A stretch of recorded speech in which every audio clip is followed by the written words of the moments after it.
வயசு என்ன ஒரு 70 இருக்குமா? 70 மேல இருக்குமா? 75 இருக்கும். வீடு எங்க உங்களுக்கு? எங்க சரி, எங்க தூங்குறீங்கம்மா? அப்படியே கடையில தான் படுத்துட்டு உங்களுக்கு 100 ரூபா கொடுத்தா போதுமா? புரியா? 2 நாளைக்கு சாப்பிட வச்சு கரெக்டா ஒரு வாரத்துக்கு 100 ரூபாவை என்ன சொல்றீங்க? ஒரு வாரமா 100 ரூபா கொடுத்தா சாப்பிடுவீங்க? அப்ப நான் என்ன சொல்றேன், ஒரு வாரம் 100 ரூபா, 2வது வாரம் 200 ரூபா, 3வது வாரம் சரி பாட்டி, நீ எனக்காக ஒண்ணு பண்றியா? ஒரு மாசம் தயவு செய்து கையை நின்றாத. நீ நிம்மதியா போய் ரெஸ்ட் எடு, சரியா? அதே போல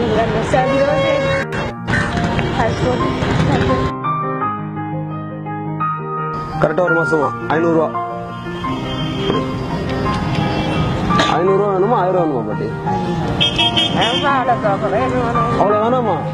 1000 ரூபா வச்சுக்கேன். 1000 ரூபா தான் வேணாம், 500 ரூபா போதும். அதுக்கு பெரிய மனசு வரணும் கூட. இல்ல பாட்டி, சும்மா பாக்கணும்ல உன் மனசு எப்படி இருக்குன்னு.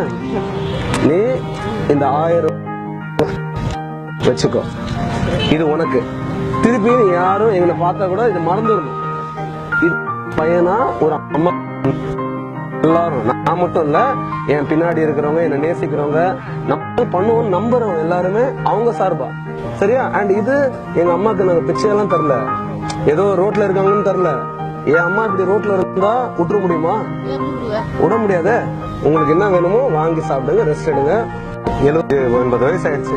நீங்க இப்படி வந்து வெயில்ல உக்காந்து இந்த டைம்ல, அண்ட் அதே மாதிரி இத ஒரு மாசம் வச்சுக்கோ, போக மாட்டேன்.